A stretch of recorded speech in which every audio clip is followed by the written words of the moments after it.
Praise the Lord. Minute with God's word. నేటి దిన వాగ్దానము యెషయా గ్రంథము 43వ అధ్యాయము 19వ వచనము.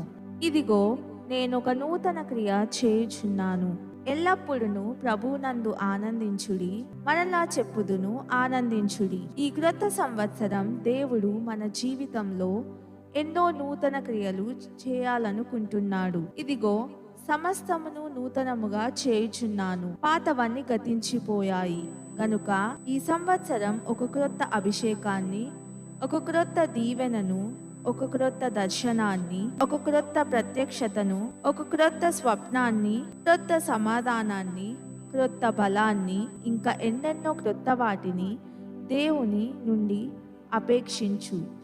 మన జీవితంలో దేవుడు ఒక నూతన క్రియ చేయాలని ఆశపడితే పాత వాటిని మర్చిపోతేనే అప్పుడు మనము ఒక నూతన సృష్టిగా మార్చబడతాము. ఎవడైనను క్రీస్తునందున్న ఎడల వాడు నూతన సృష్టి, పాతవి గతించెను, ఇదిగో క్రొత్తవాయెను. నీవు నూతన సృష్టిగా మారాలంటే నీ పాపాలు ఒప్పుకొని యేసుక్రీస్తు రక్తం ద్వారా శుద్ధీకరించబడాలి.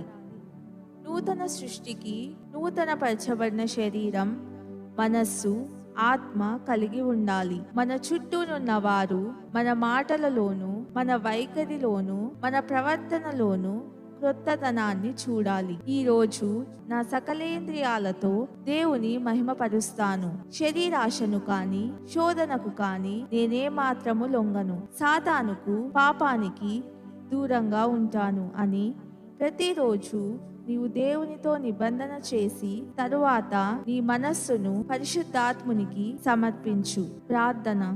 పరలోకపు తండ్రి, ఈ నూతన సంవత్సర వాగ్దానముకై వందనాలు.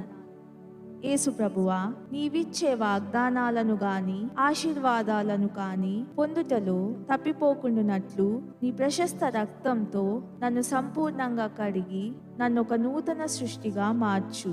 ప్రియ పరిశుద్ధాత్ముడా, నా శరీరాన్ని నీకు ఆలయంగా చేసుకొని ప్రభుని కొరకు పరిశుద్ధునిగా నన్ను ప్రత్యేకపరచు. ప్రభువా, నీకే నా వందనాలు. ప్రభువైన యేసుక్రీస్తు నామంలో ప్రార్థిస్తున్నాను తండ్రి.